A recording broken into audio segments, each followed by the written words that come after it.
오늘의 정치권 상황 깔끔하게 정리해드립니다. 여당 야당 크로스 최가박과 함께 최가박당.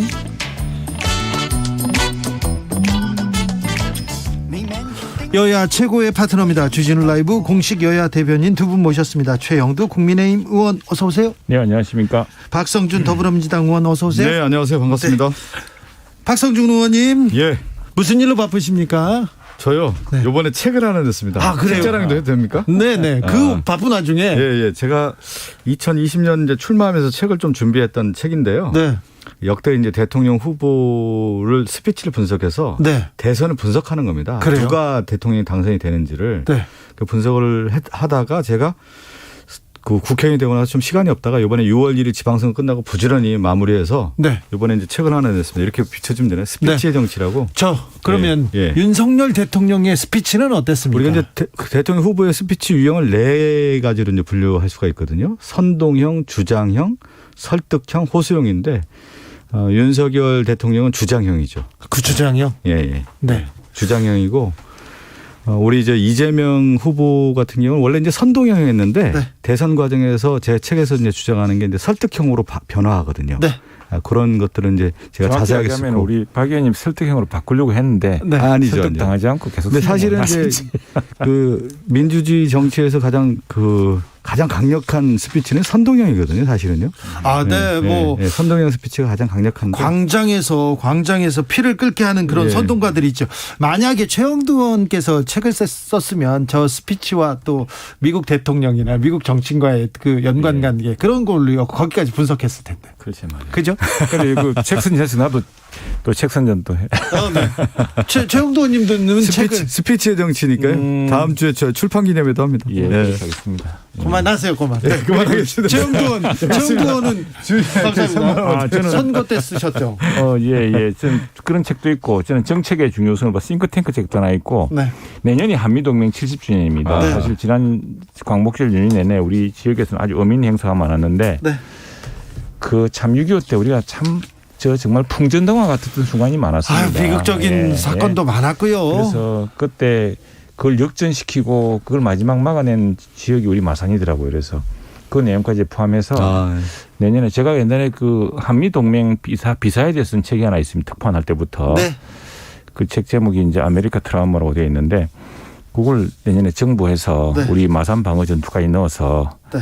예, 알겠습니다. 기대됩니다. 네.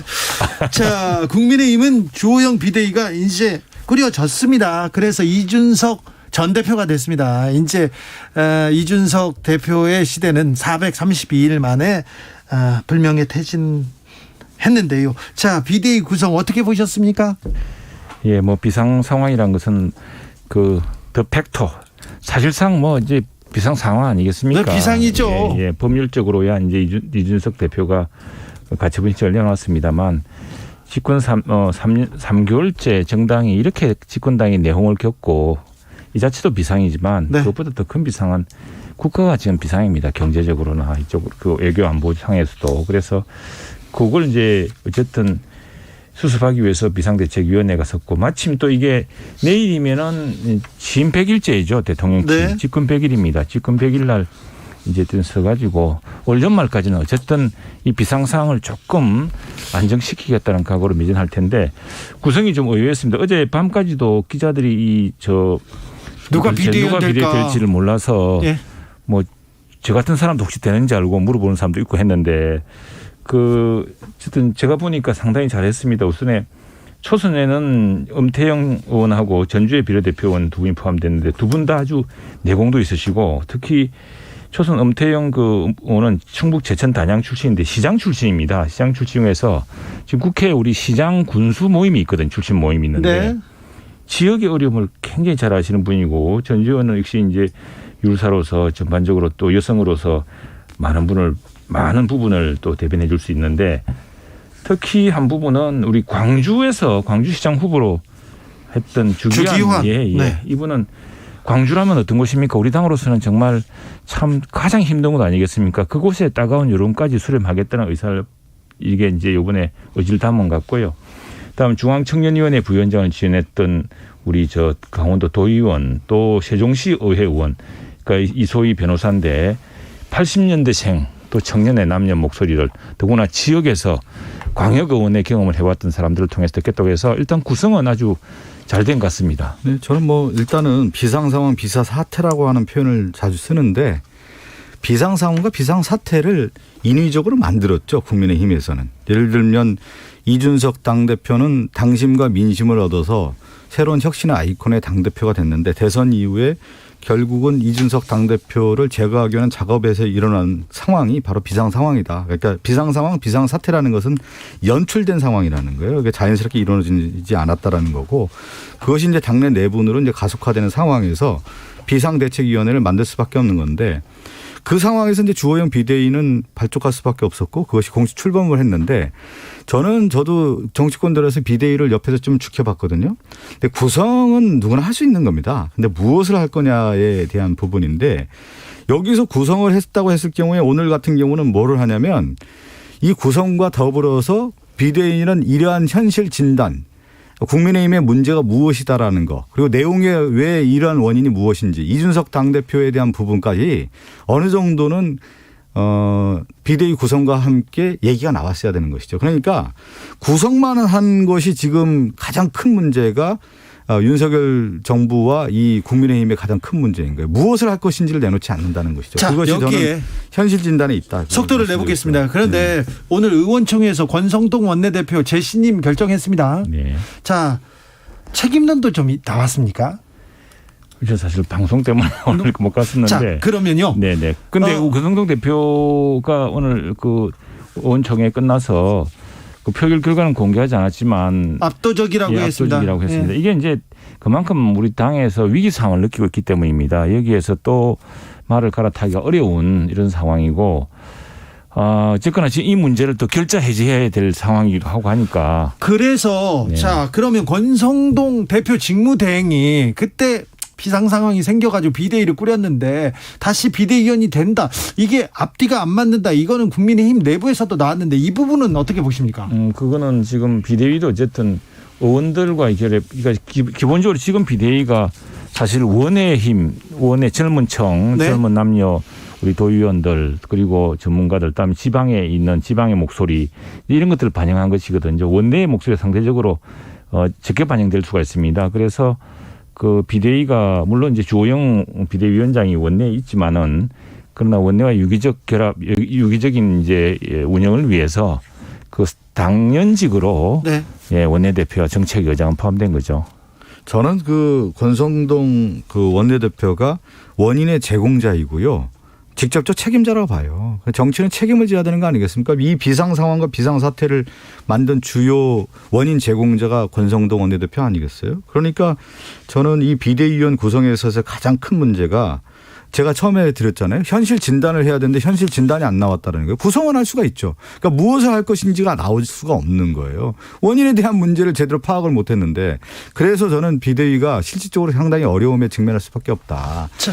그것이 지금 이번 주호영 비대위원장은 저도 같이 일을 해봤지만 참 원만하고 일을 얼마나 잘합니까. 그런데 구성 자체를 봤을 때 일하기가 쉽지 않다라고 하는 말씀. 지금 우리가 비대위원장 체계로 가고 원내대표를 재신임하게 된 것은 지금 너무 위태롭고 위험하고 또 내홍으로 인해서 너무 당에 대한 신뢰가 떨어져 있기 때문에 지금 잠시도 머뭇거리거나 이렇게 할 여유가 없습니다. 왜냐하면은 비대위로 가는 까닭은 전당대회를 할 수가 없습니다. 전당대회라는 것은 거의 블랙홀 수준이기 때문에. 그다음에 원내대표를 하려면 다시 원내 대표도 이제 또 선거를 해야 됩니다. 네. 선거인데 이걸 오늘 아침에 해가 내일 오늘 오후에 할 수가 없거든요. 원내 대표 주자들이 또 선거 운동할 기간을 줘야 되기 때문에 지금 그럴 여유가 없는 상황에서 절박하게 혼란에 빠질 수밖에 없으니 그리고 결자 해지 차원에서 더 각오를 갖다 주고 하라는 또 우리 동료 의원들의 또 강력한 주문과 질책성 주문도 있었다고 봅니다. 오히려 그게 더 함정에 들어가는 거죠.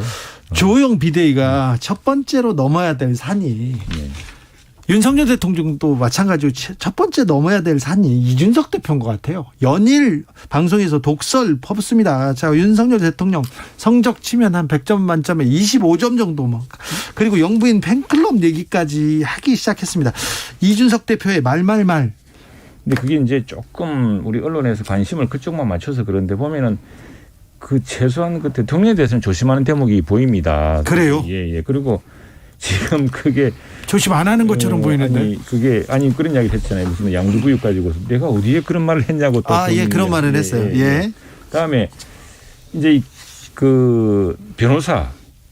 예, 이분이 전에 팬클럽 하던 그 변호사인데 강신호 변호사. 이분이 지금 사실은 이준석 대표를 지금 뭡니까 이 무슨 여기 무슨 의혹에 연루됐다 주장하는 사람의 변호사예요 지금. 그렇죠. 예, 그러니까 당사자 뭐 관계가 있는 것 같은데 어쨌거나 이준석 대표가 이렇게 하는 것은 당내 전체적으로는 점점 이제 당 대표까지 했던 사람이고 우리 가장 크게 기대를 모았던 우리 저 헌정사상 최초의 30대 당 대표였는데 당 대표로서 어쨌거나 모든 책임이 사실 당 대표하고도 다 있는 거고 우리 당 의원들 모두가 다 책임을 져야 되지만 네. 그러나 당 대표로서도 이 무거운 책임감을 느끼고 어쨌거나 이 어려운 상황에 지금 이렇게 분열적인 언어보다는 보다 통합적인 또 그리고 좀 더 원숙한 이런 태도와 그런 리더십을 보여줬으면 좋겠다는 바람들이 많습니다. 저는 이제 유형화하는 걸 좋아하는데 좋아한다보다 이제 분석을 할 때 그러는데 정치인의 유형을 두 가지로 크게 분류하면 수능형과 반골형이에요. 네. 윤석열 대통령은 윗분들을 치받으면서 올라왔단 말이에요. 그러면서 자기를 파워를 키워왔단 말이에요. 반골형이죠. 반골형이 전형적인 반골형이란 말이에요. 그러면 정치권에서 권성동 원내대표나 장제원 의원 다 반골형이란 말이에요. 그렇네요. 그런 특징이 같죠. 왜 그러냐면 공격수 저격수 역할을 하면서 커왔던 유형인데 네.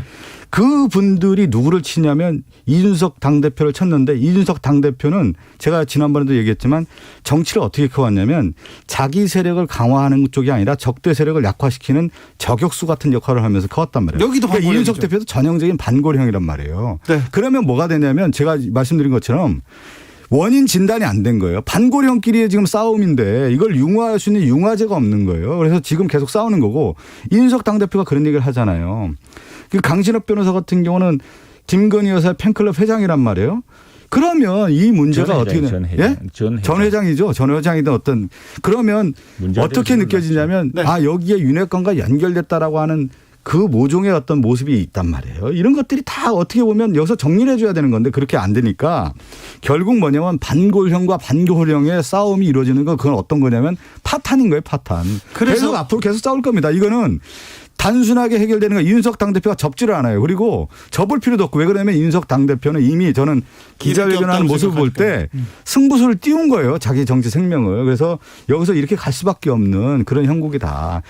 그런 모습으로 지금 저는 이제 이준석 당대표가 이미 지금 엎어진 물은 어쩔 수가 없는데 좀 수습을 하고 좀 새로운 리더십을 보여주면 좋겠습니다. 어쨌거나 30대 당대표라는 귀중한 자산을 아직도 가지고 있는 분 아니겠습니까? 그렇다고 한다면은 이런 문제에서 자, 우리 아까 저격 말씀하셨는데 정치가 전투와 다른 까닭은 정치는 공감을 얻어야 되는 거거든요. 그렇죠. 마음을 사야죠.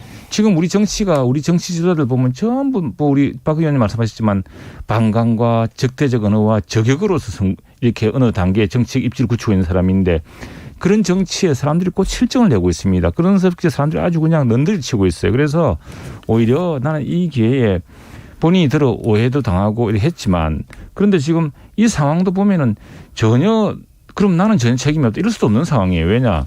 지금 무슨 제기된 의혹이 첫 번째 의혹에 대해서는 당이 그건 증거가 없기 때문에 기각을 했습니다. 윤리위에서. 예. 두 번째 의혹은 이른바 7억 각서가 나오는 바람에 그걸 다루다가 이제 상황이 이렇게 오게 된 것인데 이 분야에 대해서는 어쨌거나 지금 경찰 수사도 있고 하기 때문에 당사자가 이 명예회복을 할 수 있는 기회 혹은 사건의 진실이 드러날 기회가 있지 않습니까? 그렇게 하면 이제 해소되고 또 어떻게든 새로운 전화위복을 맞을 수 있을 텐데 지금 온통 이걸 적대적 언어로 이렇게 저격을 하는 방식으로 해서 얼마나 공감을 얻을지 모르겠습니다. 이 싸움은 이준석 대표에게 좀 유리할 겁니다. 왜 그러냐면 지금 권성동 장제원 권력의 실세들이 이준석을 포위해서 한 사람을 어떻게 보면 문매를 때리는 모습이거든요. 거기에 대해서 저항하는 모습이고 한국 정치의 법칙 중에 하나가 뭐냐면 교자 필패 애자 필승이라는 게 있어요. 네. 교만한 자 반드시 필패하고 애처로운 자 반드시 승리한다라고 하는데 지금 여론조사에 그게 나오는 거잖아요. 탄압받고 있는 이준석 당대표가 됐기 때문에 탄압받는 사람을 국민들은 보호하려고 하거든요. 어쨌든 윤석열 당 대통령을 만든 제1동공신 제가 볼 때 권성동 장제원보다 더 제가 볼 때는 비교 우위에 있는 분이 이준석 당대표예요. 네. 우리가 민주당 입장에서 가장 어려운 상대 아니었습니까? 이준석 당대표. 지금 민주당 입장에서는 지금 이준석이 제일 예쁘죠. 그런 차원에서 그런 차원에서 접근하는 게 아니라 정치를 현실적으로 딱 받아들였어야 되는 건데 이준석 당대표는 제가 얘기한 것처럼 반고령이기 때문에 네. 잘 관리하고 누가 아까 얘기한 보듬는다 큰 정치 해야 된다 얘기하는데 선배 정치인들이 했어야죠. 권성도 장제원 이런 분들이. 이준석 당대표가 실질적으로 지금 자꾸 그렇게만 가면은 자꾸 나이로 돌아가 버리는데 네. 지금 이준석 대표는 30대 젊은 신의 정치인이 아니고요. 보수정당 그리고 우리 헌정사상을 통틀어서 민주당과 우리 당을 통틀어서 30대 당대표 한 사람이 없었습니다. 없었죠. 예, 처음에 나왔을 때 임재범 노를 인용하면서 거친 말과 불안한 눈빛 때문에 예. 불안해하실 국민들이 계실지 모르겠지만 우리가 기대했던 게 있었지 않습니까? 네. 국민들이 기대했던 게 있었던 것이고 지금 그렇다면은 지금 그렇게 당 대표의 지위, 당 대표로서의 큰 기대를 모았던 사람이 갑자기 그냥 여러 정치인 중에 한 사람들과 막 이렇게 댓글에 싸운다는 것이 그것이 과연 이준석 당대표의 자산에 대해서 자산과도 맞는 일인지 저희들이 기대하는 것은 국민들이 지금 아주 너덜머리를 댑니다. 나라가 그렇죠. 이렇게 어려운데 그 여당끼리 너희끼리 권력 다툼하느냐 지금 이거거든요. 네. 이때 오히려 저는 지금 그래서 우리 당에 있는 분들은 일체 지금 말씀을 안 하고 있지 않습니까? 말 안 하시죠. 예, 이때 오히려 저는 아니, 제가 그 얘기는 한 말씀드려요. 말씀을 안 하는 게 아니라 이준석 대표하고 정치 언어와 관련된 스피치를 할 때 못 당하는 거예요. 못 당하는 겁니다. 왜냐하면 명분 싸움에서 예. 이준석 당대표가 우위에 있다니까요. 그렇기 때문에 이준석 당대표를 치기가 어려운 거고 국민들이 볼 때 야 이준석 대표가 탄압받고 있다라는 생각을 갖고 있기 때문에 여론조사하면 자기 당대표 이준석 대표가 올라갈 수밖에 없는 거예요. 지금요. 우리가 정치적인 네. 지도자로 크고 정치적인 마지막 그 큰 성취를 하려면은 결국 국민들을 통합시키려고 공감을 더 얻어내는 국민들의 사람이지. 마음을 얻는 사람들입니다. 싸움에서 이기는 게 아니라 지금 마음을 얻는 사람이. 티격태격 해가지고 될 문제는 아니고 저는 네. 그런 의미에서 이준석 대표도 이제는 내일 어쨌든 지금 제기한 가처분 신청 결과 나옵니다. 나오지 않겠습니까? 나오면은 그 결과를 가지고서 네. 이제 좀 큰 정치로 내가 이렇게 해서 우리 당과 지금 나라 어려움에 처한 국가 경제를 살리는데 네. 뭐 최선을 다하겠다든가 하는 이런 방식으로 정말 국민들한테 더 이상 제가 당 대표 출신이기 때문에 더 파워가 큰 제가 거거든요. 말씀드리면 오히려 비대위가 이준석 당대표를 보듬어야죠. 그래야 그 국민의힘 삽니다. 안 그러면 네.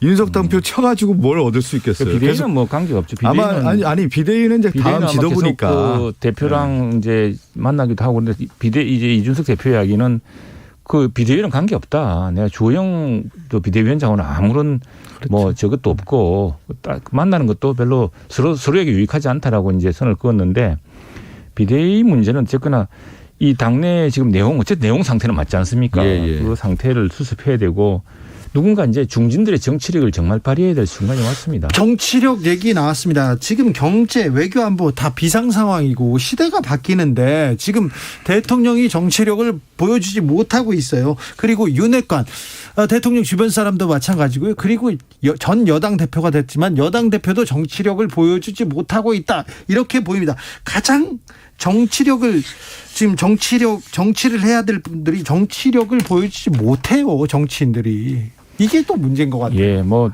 그 사실은 이제 대통령의 책임, 우리나라 대통령은 권한이 세실만밖에 안 됩니다. 우리 국회도 이미 세뿐 아니라 다음에 또 특히나 여소야대 상황이 여소의 상황이 아니지 않습니까? 120석 대 180석 가까운 이런 엄청난 격차를 갖고 있는 상황인데 이 상황에서 사실은 우리 나라에 대해서 전부 다 저만큼 역할이 있고 또 책임이 있지 않습니까? 네. 그걸 좀 같이 생각하면 좋겠습니다. 누구 한 사람이 꼭 이 책임을 말씀을 좀 드리고 싶어요. 저는 이준석 당대표를 좀 편드는 게 아니라 그날 기자회견하는 걸 제가 몇 번 봤어요. 꼼꼼하게. 왜 이 30대 당대표가 이렇게 얘기를 할까. 저는 그중에 가장 큰 워딩이 뭐였냐면 정치 지도력의 위기라는 표현을 썼어요. 대통령에. 이거는 뭐냐면 지금 뼈아프게 받아요. 대통령이 취임하고 100일 정도 됐을 경우에는 치열한 공방이 뭐가 일어나면 국정 운영에 대한 방향이란 말이에요. 정책이나. 그래서 국정 운영을 목표를 어떻게 하고 국가를 운영을 어떻게 하겠다라는 청사진을 내오면서 그것이 10일, 20일, 30일 나오면서 언론에서도 관심 갖게 되고 여야의 이게 우리나라 방향이 맞느냐 가지고 논쟁을 해야 되는 거예요. 그건 하나도 없단 말이에요. 무엇을 하겠다라는 게 없다란 말이에요. 대통령이. 그래서 정치 지도력의 위기가 오고 그 방향이 있으면 뭐가 나오냐면 인사가 나오는 거예요. 이런 국정 운영의 방향에 맞게 인사가 나오고 정책이 맞물려 가는 건데 이 세 가지 국정 운영 목표와 인사 정책과 정책 방향이 하나도 없는 거예요. 그러다 보니까 뭐가 위기가 오냐면 지도력의 위기가 오고 거기에는 뭐냐면 내용이 따를 수밖에 없는 거예요. 그래서 윤석열 대통령의 100일 무엇보다도 인적 개편에 대해서 관심이 많습니다. 그래서 국민을 위한 쇄신, 꼼꼼하고 실속 있는 내실 있는 변화 이렇게 얘기를 했는데 인적 개편 필요한 것 같습니다. 최영도 의원님. 예. 그게 사람의 숫자의 문제가 아니고 어떤 새로운 이제 구성이 필요한데 이 점을 좀 살펴야 될 것 같아요. 우선 윤석열 대통령의 지금 대통령실은 그 숫자가 문재인 청와대 정부 시절에 숫자의 절반도 안 됩니다.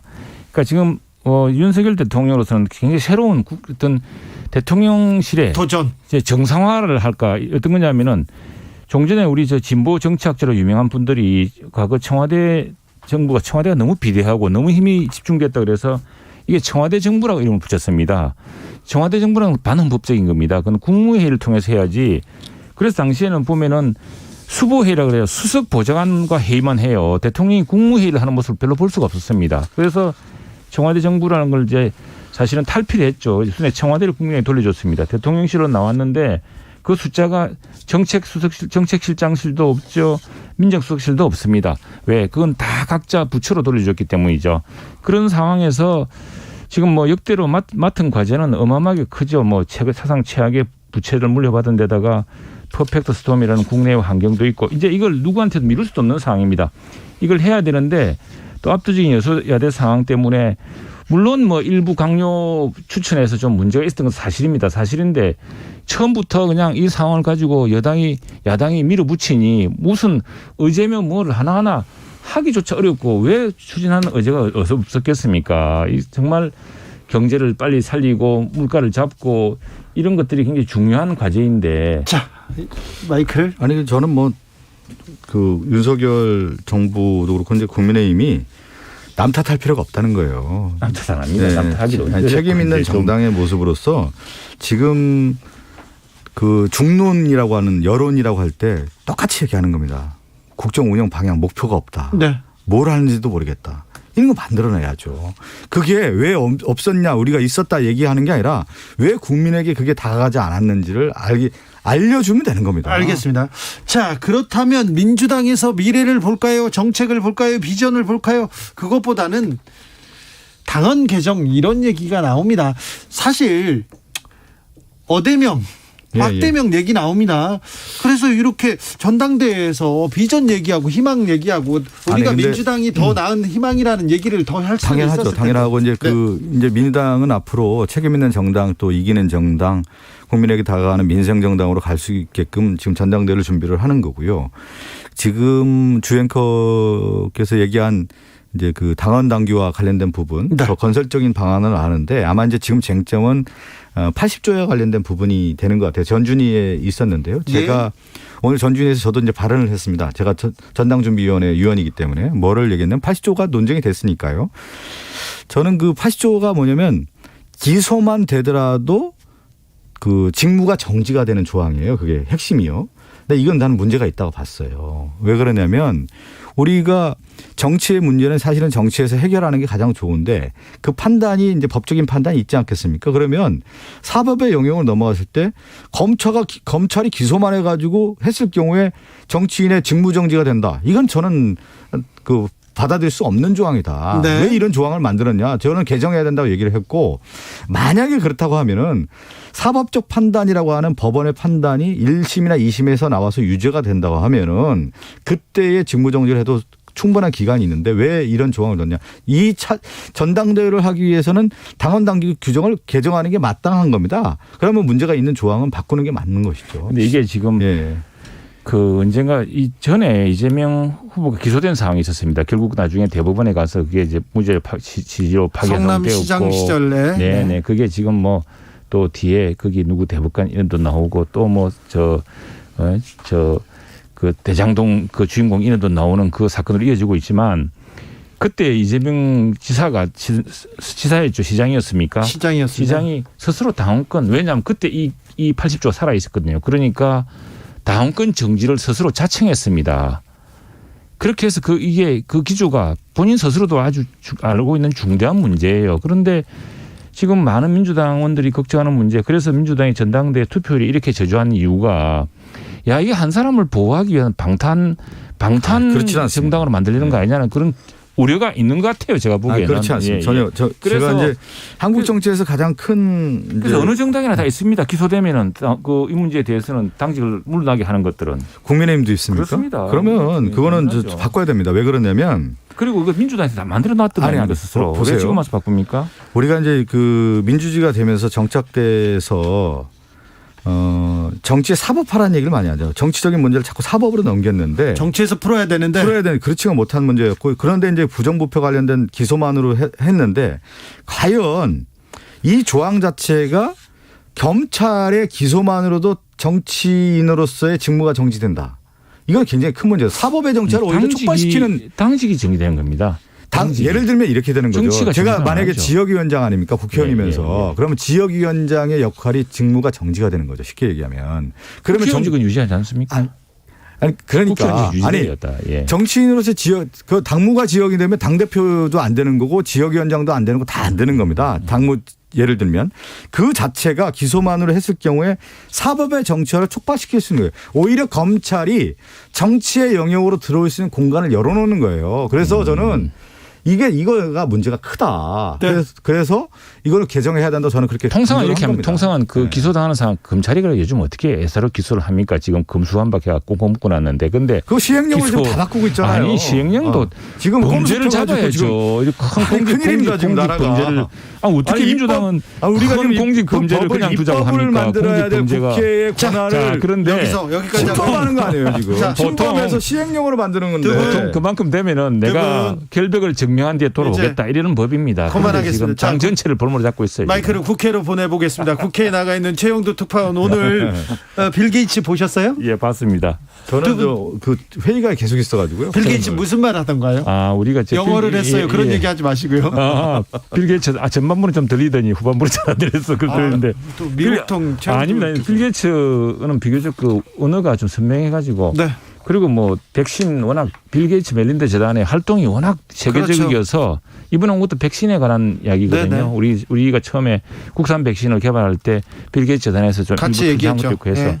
그래서 한국과 함께 네. 이 백신, 이 팬데믹이 계속 올 거기 때문에 네. 같이 대응하자라는 이런 것이고, 그래서 오랜만에 여야 의원들이 네. 그 우리나라 국내 문제뿐 아니라 글로벌한 문제도 함께 생각하게 되는 좋은 기회였습니다. 네. 오늘 그런데 네. 박지원 전 국정원장, 서훈 네네. 전 국정원장 압수수색했더라고요. 네. 이 얘기는 오늘 국회에서는 뭐 안 나왔습니까?